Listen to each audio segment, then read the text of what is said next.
नमस्कार विद्यार्थी मित्रांनो, ऑफिसर अकॅडमी या ऑनलाईन प्लॅटफॉर्मवरती सर्व विद्यार्थी मित्रांचं मी सहर्ष स्वागत करतो. आज एक महत्त्वपूर्ण असं नोटिफिकेशन म्हणजे ते कालच आलेलं आहे. बँकिंग सेक्टरमध्ये अनेक विद्यार्थी बँकिंग सेक्टरमध्ये करिअर करण्याचा विचार करतात. मागच्या काही दिवसात आपण एक व्हिडिओ बघितलाय. एसबीआय पीओची जाहिरात आलेली आहे आणि ज्या पद्धतीने यूपीएससी नावाचा आयोग असतो, एमपीएससीचा आयोग असतो, एसएससी म्हणजे कर्मचाऱ्यांचा सुद्धा एक आयोग असतो. त्याच पद्धतीने बँकिंग मध्ये सुद्धा एक आयोग आहे. एसबीआय सोडलं तर इतर बँकांसाठी जो आयोग असतो त्याला म्हणतात आयबीपीएस नावाचा आयोग. आणि त्याच आयबीपीएस पीओची सगळ्यात मोठी वॅकन्सी काल 1 तारखेला आलेली आहे. आणि याच संदर्भात चर्चा करण्यासाठी आजचा हा व्हिडिओ आहे की कोणता विद्यार्थी ही परीक्षा देऊ शकतो, क्वालिफिकेशन काय पाहिजे आणि किती कोणत्या बँकेसाठी वॅकन्सी आलेली आहे, टोटल किती वॅकन्सी आलेल्या आहेत, या संपूर्ण माहिती आजच्या व्हिडिओमध्ये आपल्याला बघायचं आहे. नोटिफिकेशन आहे आयबीपीएस पीओ 2026. ओके, आता याचं संपूर्ण माहिती आपण थोडक्यामध्ये बघणार आहोत. बिग बिग ऑपॉर्च्युनिटी आहे सगळ्यांसाठी. का? कारण सर्वात मोठी जाहिरात आहे. जवळपास 6,715 पदांची जाहिरात आहे. मागच्या काही दिवसात आपण एसबीआय पीओ स्पेशल घेतली जाते, 1500 जागांची जाहिरात, त्याची संपूर्ण माहिती बघितली. आता या दोन्हीमध्ये डिफरंट काय आहे, कोणता विद्यार्थी फॉर्म फिलअप करू शकतो, याची संपूर्ण माहिती आपण आजच्या व्हिडिओमध्ये बघणार आहे. टोटल वॅकन्सी आहेत 6,715 टोटल वॅकन्सी आहे. चला तर बघूया आपण याची सर्व डिटेल्स आजच्या व्हिडिओमध्ये. सगळ्यात पहिला आपण टोटल वॅकन्सी बघतोय. ओके, आता बॅक घेतो थोडस. टोटल वॅकन्सी आहेत ज्या 6,715. ओके, आणि आपल्याला माहित आहे की nationalise bank, okay, nationalise bank total 12 आहेत टोटल. आणि त्यामध्ये आजचीच एक न्यूज आहे सांगायचं झालं तर. खरं तर विद्यार्थ्यांना ही न्यूज माहित पण नसणार आहे, परंतु याची न्यूज मी आजच देऊन टाकतो की 2 बँकांचं पुन्हा एकदा मर्ज होतात आहेत. ओके, कोणत्या 2 बँका मर्ज होतात आहेत आणि कोणत्या बँकेमध्ये मर्ज होतात ते सुद्धा आपल्याला माहित असलं पाहिजे. म्हणजे पंजाब नॅशनल बँक सुद्धा मर्ज होते, लक्षात ठेवा. पंजाब नॅशनल बँक आणि कॅनरा बँक बँकिंग सेक्टरसाठी लक्षात ठेवा, ज्या ह्या 2 बँका आहेत त्या मर्ज होतात आहेत. आता आपण जर बघितलं तर सुरुवातीला जवळपास 26 नॅशनलाइज बँक होत्या. 2014चा इतिहास जर आपण बघितला तर ते मर्ज करत आता जर आपण बघितलं तर फक्त 12 नॅशनलाइज बँक राहिलेल्या आहेत. त्यापैकी आपण एसबीआय पीएसएल सोडून दिली. तर या ज्या वॅकन्सी तुम्हाला दिसतात 6,715 वॅकन्सी, याच्या पुढे बघा पीओच्या वॅकन्सी. या ठिकाणी दिसतंय तुम्हाला की 11 बँकेसाठी वॅकन्सी आहेत. आणि जर भारत देशात नॅशनलाइज बँक विचारल्या तर लक्षात ठेवा 12 नॅशनलाइज बँक आहेत. आणि त्यामध्येही उद्याच्याला तुम्हाला न्यूज कळेल की ह्या 2 बँका कमी होतात आहेत. म्हणजे आत्ताच्या घडीला जर आपण बघितलं फक्त 10 नॅशनलाइज बँक उरलेले आहेत. काही दिवसांनी ती न्यूज येईल. आजच न्यूज आलेली आहे पंजाब नॅशनल बँक आणि कॅनरा बँक ह्या देखील मर्ज होतात आहेत. ओके, आता तात्पुरतं या ठिकाणी लक्षात ठेवायचं आपल्याला की 11 बँकेसाठी ही जाहिरात असेल पीओची. एसबीआय पीओची नुकतीच निघालेली आहे, त्याचं पूर्णपणे व्हिडिओ मी टाकलेला आहे. ओके, त्यानंतर आपल्याला बघायचं आहे की वॅकन्सीचं ऍप्लिकेशन डेट. ओके, 1 जुलै पासून डेट चालू झालेली लक्षात ठेवा. 1 जुलै ते 21 जुलै पर्यंत तुम्हाला ऑनलाईन ऍप्लिकेशन करायचं आहे. त्यानंतर age criteria. Okay, age criteria minimum तुमचं 20 वर्ष कंप्लीट असायला पाहिजे, मॅक्झिमम 30 वर्ष. ओके, म्हणजेच आपण या ठिकाणी बघितलं तर आपण टप्पा करूया की जनरल कॅटेगरी म्हणजे आपण ओपन म्हणूया, हा विद्यार्थी 20 ते 30 पर्यंत असला पाहिजे. ओके, त्यानंतर आपला सेंट्रलचा क्रायटेरिया आहे ओबीसीला 3 वर्ष वाढीव, म्हणजेच 20 ते 33 वर्षापर्यंत ओबीसीचा विद्यार्थी फॉर्म फिलअप करू शकतो. ऍज इट इज एससी आणि एसटी साठी शासन 5 वर्ष वाढीव देत आहे. म्हणजेच या ठिकाणी बघू शकतो 20 ते 35 वयापर्यंत एससी आणि एसटीचा विद्यार्थी फॉर्म फिलअप करू शकतोय. ओके, आता या ठिकाणी बेसिक जर रेंज बघितली, सॅलरी बघितली आपण, तर बेसिक 48,480 बेसिक आहे आणि म्हणजे 85,920 पर्यंत सॅलरी त्याच्या आतमध्ये तुम्हाला. आता त्यानंतर ऍप्लिकेशन फी जनरल कॅटेगरी आणि ओबीसी साठी 850 रुपये आहे. त्यानंतर एससी एसटी आणि जे अपंग विद्यार्थी आहेत त्यांच्यासाठी 175 रुपये ऍप्लिकेशन फी आहे. ओके, या सेक्शन मध्ये टप्पे लक्षात घ्या. टोटल वॅकन्सी आपण बघितलेली आहेत. त्यानंतर ऑनलाईन ऍप्लिकेशनची डेट आपल्याला माहित झालेली आहे. त्याच्यानंतर थर्ड मध्ये आपण एज क्रायटेरिया बघितलेला आहे. फोर्थ मध्ये बेसिक सॅलरी किती आहे ते बघितलेलं आहे. आणि सॉरी हा 5 मध्ये आपण बघितलेलं आहे ऍप्लिकेशन फी किती आहे, 850 रुपये जनरल आणि ओबीसी साठी आहे, एससी एसटी साठी 175 रुपये. अशा पद्धतीचा हा बेसिक लेवलला आपल्याला या ठिकाणी पाहायला मिळालेला आहे. ओके, यानंतर आपल्याला बघायचंय की नॉर्मली 11 बँकेसाठी ही जाहिरात आहे. त्यामध्ये काही बँका या ठिकाणी दिलेल्या आहेत. त्या बँकेमध्ये टोटल वॅकन्सीचा म्हणजे किती वॅकन्सी टोटल आहेत बँक वाईज या ठिकाणी बेसिक आपल्याला पाहायचं आहे. आता आपल्याला 6,715 टोटल वॅकन्सी आहेत. त्यापैकी या ठिकाणी एक नंबरला जर आपण बघितलं तर बँक ऑफ बडोदा आहे, जवळपास 1900 वॅकन्सी आहेत. Okay, bank of Baroda PO साठी. त्यानंतर कॅनरा बँक जर आपण घेतली तर 1500 पद या ठिकाणी आहेत. त्यानंतर बँक ऑफ महाराष्ट्रामध्ये 1100 पोस्ट आहेत. त्यानंतर पंजाब नॅशनल बँक जवळपास 504 पोस्ट आहेत.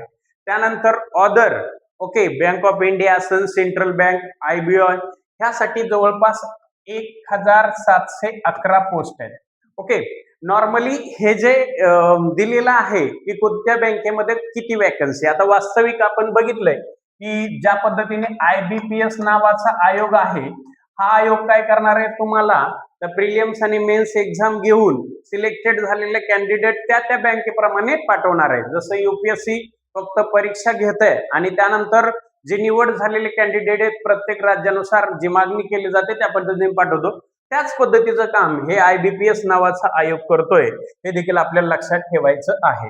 ओके, यानंतर आपल्याला बघायचंय की नॉर्मली की कशा पद्धतीने तुम्हाला प्रिलिम्स मेन्स ओके आपण परीक्षा ज्या आहेत त्या कधी होणार आहेत. ओके, आता सगळ्यात पहिलं या ठिकाणी बघितलं तर पहिला टप्पा आपण या ठिकाणी लक्षात घेऊया. कोणती परीक्षा असेल त्याचं आपण नोटिफिकेशन बघितलं, ऑनलाईन ऍप्लिकेशन केलं तर सगळ्यात पहिला टप्पा आपल्याला फेस करावा लागतो, त्याला आपण प्रिलिम्स एक्झाम असं म्हणतो.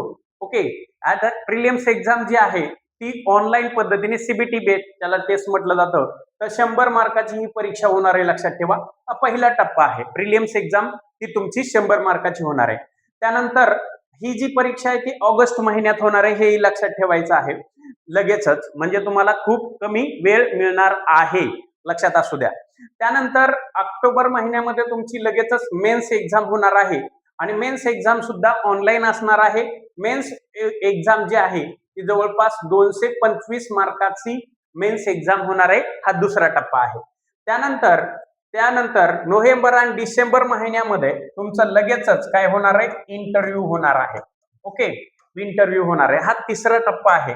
आणि त्यानंतर तुमचं सिलेक्शन हे साधारणतः जानेवारी 2027 मध्ये तुम्ही पोस्टवर जाणार आहे. म्हणजे बघा, एक सुवर्ण संधी आहे विद्यार्थ्यांसाठी क्विक रिझल्टची. पाहिलं गेलं तर या ठिकाणी सगळ्यात पहिला टप्पा आहे की जुलै महिन्यात फक्त आपण ऍप्लिकेशन करतोय, लक्षात घ्या, 21 तारखेपर्यंत. नॉर्मली 1 महिना तुम्हाला फक्त अभ्यासाला मिळतोय आणि 1 महिन्यामध्ये जर आपण विचारात घेतलं तर 1 महिन्यामध्ये लगेचच तुमची पूर्व परीक्षा होणार आहे आणि त्यानंतर लगेचच ऑक्टोबर महिन्यामध्ये तुमची मेन्स होणार आहे. नोव्हेंबर आणि डिसेंबर महिन्यामध्ये तुमचं इंटरव्ह्यू आणि जानेवारी महिन्यामध्ये तुमचं काय होणार आहे, सिलेक्शन होणार आहे. हे देखील लक्षात ठेवायचं आहे, अत्यंत IMP आहे. ओके, यानंतर आपल्याला बघायचंय की नॉर्मली सिलेक्शन स्ट्रक्चर कशा पद्धतीने आहे. ओके, हे देखील आपल्याला माहित असायला पाहिजे. आता प्रिलिम्स एक्झाम मध्ये कोणकोणते टॉपिक असतात हे देखील महत्वाचं आहे. ओके, आता प्रिलिम्स एक्झाम मध्ये नॉर्मली 20-20 मिनिटात सेक्शन. ओके, आता रॉंग झालं तर 0.25. ओके, आणि सब्जेक्ट कुठला आहे प्रिलिम्स एक्झाम मध्ये हे देखील महत्वाचं आहे. या ठिकाणी तुम्हाला पाहायला मिळत आहे त्या प्रिलिम्स एक्झाम मध्ये नॉर्मली 3 सब्जेक्ट तुम्हाला पाहायला मिळतात येतात.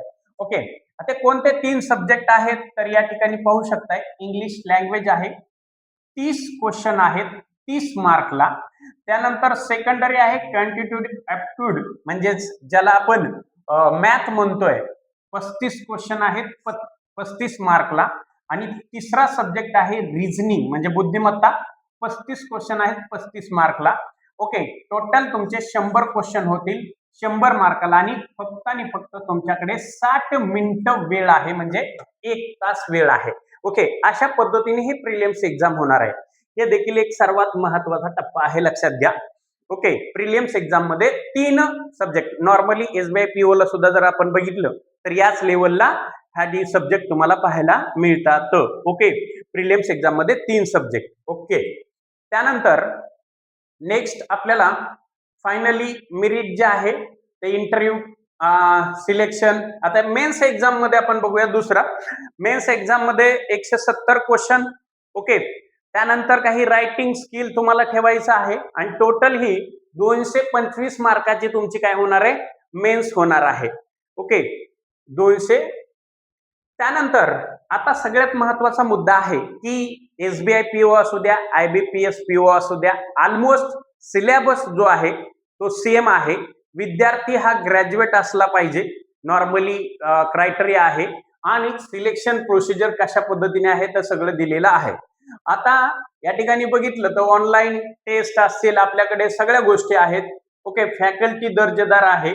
मी तुम्हाला शेवटच्या टप्प्यामध्ये तीच गोष्ट शिकवणार आहे की आपल्या ऑफिसर अकॅडमी मध्ये जो शिक्षक तुम्हाला शिकवण्यासाठी येणार आहेत ते परीक्षा पास झालेले शिक्षक, म्हणजे ऑफिसर कडून शिकण्याची एक सुवर्ण संधी. दुसरी एक महत्वाची गोष्ट आहे की आपल्याकडे जवळपास 15 बुक बनवलेले आहेत बँकिंग सेक्टरसाठी, जे अतिशय उपयुक्त आहे स्टडी मटेरियल मध्ये. ज्यांना कोणा स्टडी मटेरियल जरी आवश्यक असेल तरी देखील त्यांनी मेसेज केला तर त्यांना स्टडी मटेरियल सुद्धा अवेलेबल सहजरित्या सॉफ्ट कॉपी दिली जाईल. ओके, आता आपल्याकडे काय आहे बघा, वीकली टेस्ट होते, त्यानंतर वेगवेगळे सेशन असतात या ठिकाणी बघू शकता. ओके, सगळे सेशन घेतले जातात. आता तुम्हाला नॉर्मली या स्पर्धा परीक्षेच्या बाबतीमध्ये कुठलीही अडचण आली तर या ठिकाणी ऑफिसर अकॅडमीचा नंबर तुम्हाला दिसतोय 8828485535. या नंबरवरती तुम्ही कॉल करू शकता आणि बिनधास्त कुठलीही शंका असेल तर तुम्ही विचारू शकता. आता शेवटच्या टप्प्यामध्ये मी तुम्हाला एक गोष्ट सांगणार आहे, ती म्हणजे ऑफिसर अकॅडमी मध्ये याची बॅच ऑनलाईन आणि ऑफलाईन स्वरूपामध्ये चालू आहे. आता ऑफिसर अकॅडमी मध्ये जो काही स्टाफ तुम्हाला लेक्चरसाठी येतो त्याची एक थोडक्यात माहिती तुम्हाला या ठिकाणी देतो, आणि नॉर्मली काय फीचर्स आहेत ते देखील या ठिकाणी तुम्हाला सांगणार आहे. सगळ्यात महत्वाची गोष्ट आहे की या ठिकाणी बघू शकताय की ऑफिसर अकॅडमी मध्ये जर नॉर्मली तुम्हाला विचारलं गेलं की स्टाफ कोण आहे, खूप महत्वाची गोष्ट आहे. आजच्या काळामध्ये अनेक क्लासेस तुम्हाला बघायला भेटतील, मात्र त्यामध्ये स्टाफ कोण आहे सगळ्यात महत्वाची गोष्ट आहे. बँकिंग सेक्टर मध्ये जर पाहायला गेलं तर नॉर्मली आपल्याला 4 सब्जेक्ट पाहायला मिळतात. या ठिकाणी तज्ञ अशी फॅकल्टी तुम्हाला पाहायला मिळेल. आता पहिलं नाव दिसेल महावीर गिरी सर, मी स्वतः जीएस घेतोय एसएससी बँक रेल्वेसाठी. ओके, त्यानंतर या ठिकाणी दुसऱ्या व्यक्तीचं नाव जर बघितलं तर सीसी रंजन सर, जे स्वतः एक्स एसबीआय पीओ आहेत, ते तुम्हाला मॅथ आणि रिझनिंग सब्जेक्ट घेतात. त्यानंतर तिसरं नाव जर बघितलं तुम्ही तर अंजली पाटील मॅडम आहेत या ठिकाणी, जे स्वतः बँकेच्या सर्व एक्झाम, एसएससीच्या सर्व एक्झाम, रेल्वेच्या सर्व एक्झाम ट्रॅक झालेल्या आहेत. जवळपास 21 एक्झाम त्यांनी ट्रॅक केलेल्या आहेत.